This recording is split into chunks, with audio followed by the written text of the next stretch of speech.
Hello there, welcome back to the channel. Today I've come out to another fantastic waterfall, this time the beautiful Pistyll Rhaeadr.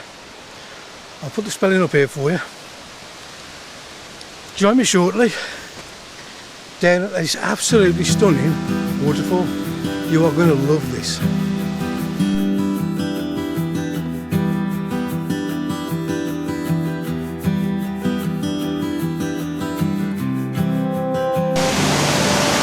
So here we have the incredible, absolutely incredible Pistyll Rhaeadr Waterfall. It is absolutely stunning. Just look at that.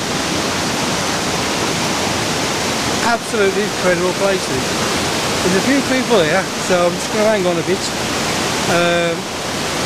Let them get the photos and then I'll have a go do some photos myself. But yeah, I love this place, just like Nant Mill and all the others. This is just stunning. In the if it's clear skies and you've got the sun, there you've got the bridge, the Rainbow Bridge.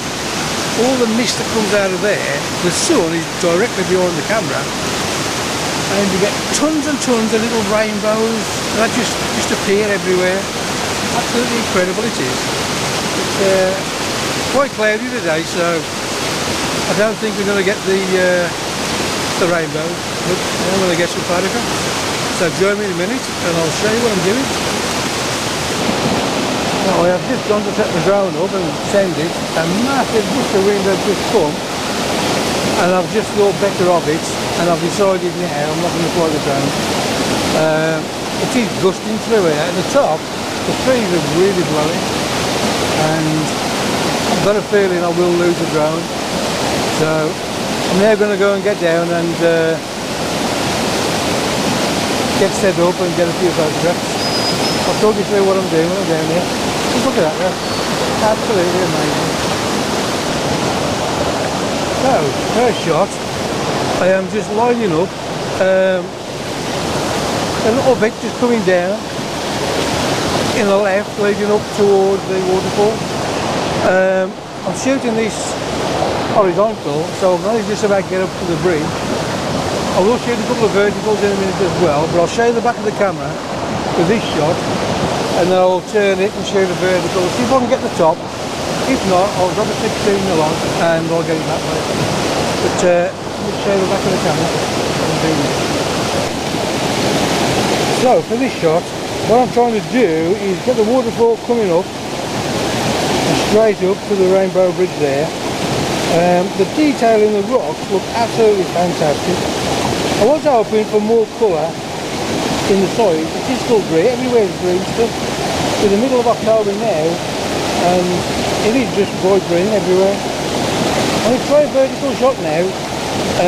I'll put this horizontal on for you, let me just show you the settings. I'm shooting ISO 250 at f10, I've got 6 of a second, just so I've got detail in the water. I do want that 6 of a second, so all I've done is up the ISO just to allow me to get there. And yeah, we've got a few people in the shot now, you can see. They are very inconsiderate around here, and I'm finished today telling somebody to piss off. But yeah, hopefully they'll come to that. But yeah, I'll put this photo on for you right now without them people in. Well, I'll get a couple of verticals and yeah, see how we go.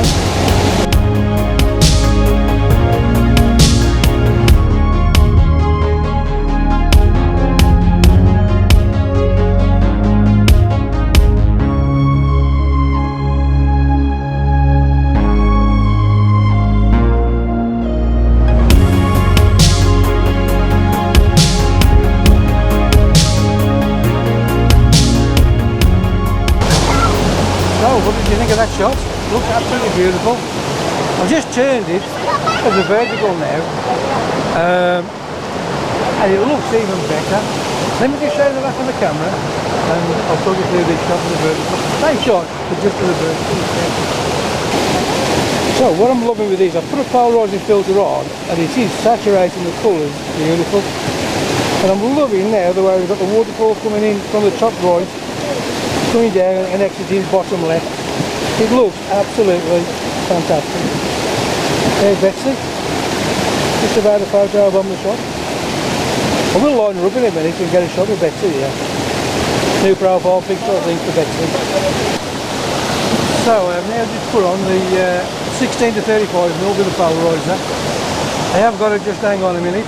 As you can see, we have more people here. It's so popular here. It's something you've got to put up with really. When you age it, when I can see them about to take a shot, and they just walk straight in front of the camera, and I do get a load all the time.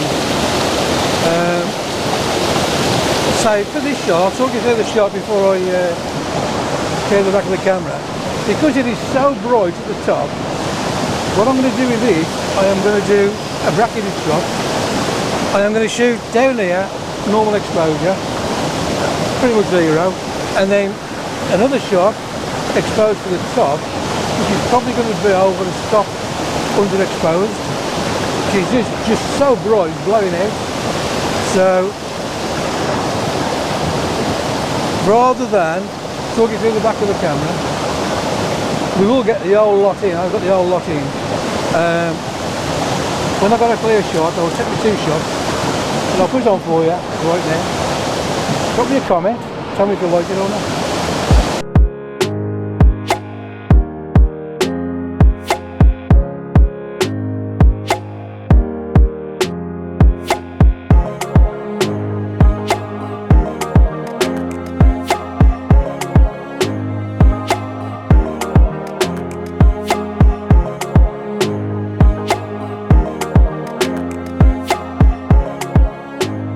So we're now back up on the bridge, and I'm going to do a couple of verticals here.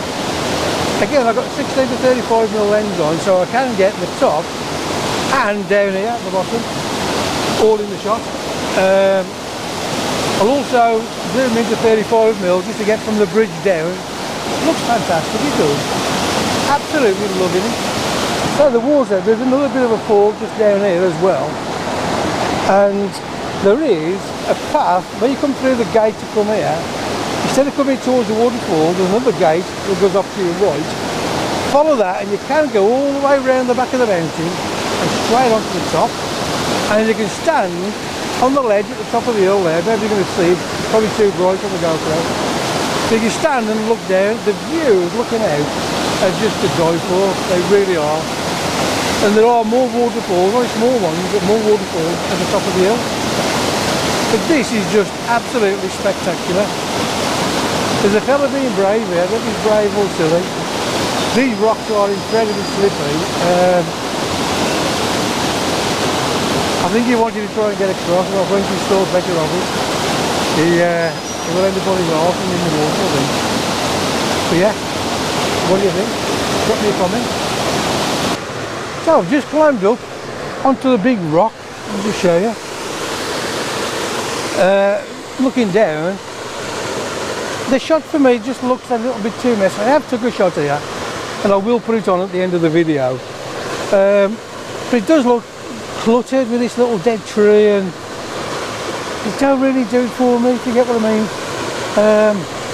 It's a shame there's a viewing point on the other side over there to look into the pool where the little bridge is. That would be cool, that would. I have been over there before and I just can't find anywhere that'll do it. I was able to get a couple of shots with the drone today, but I set it up and a massive gust of wind come and I'm like, I can't fly in this. It is quite breezy up here now as well, so I am just worried that I'll lose the drone. So I think I'll give it neck. I'll come back next time I come. I'll try the drone again then, and there's another video on of this waterfall. I'll put a link up here to it. I'll find it out, put a link up here to it, and there is some drone footage on that one if you want to see the drone footage, and I'll send the drone right the way up the top and then come back down again. It does look pretty good. Doesn't matter what time of year you come here, the photos always look different. So as you probably just saw, the GoPro died up on the waterfall. So I've come down to the car, I've made me a cup of tea with my Jetboil, trust the Jetboil, they're brilliant. And I've put the GoPro on charge for a bit just so I can finish the video up. Yeah, what do you think of the waterfall? Absolutely stunning, stunning it is. Please check out all the links below in the description. There's links to all the gear that I use. My sister and brother-in-law's guest house on the Isle of Mull if you fancy Scotland anytime. Drop me a comment and your thoughts on these images and indeed the waterfall. I think it's the tallest one in England and Wales, I think it is. I think it's taller in Scotland, 300 and some odd feet. Beautiful waterfall. Yeah, please subscribe, give me a thumbs up, tickle the little notification bell. I'll put all the photos on now for you, and until next time, take it easy.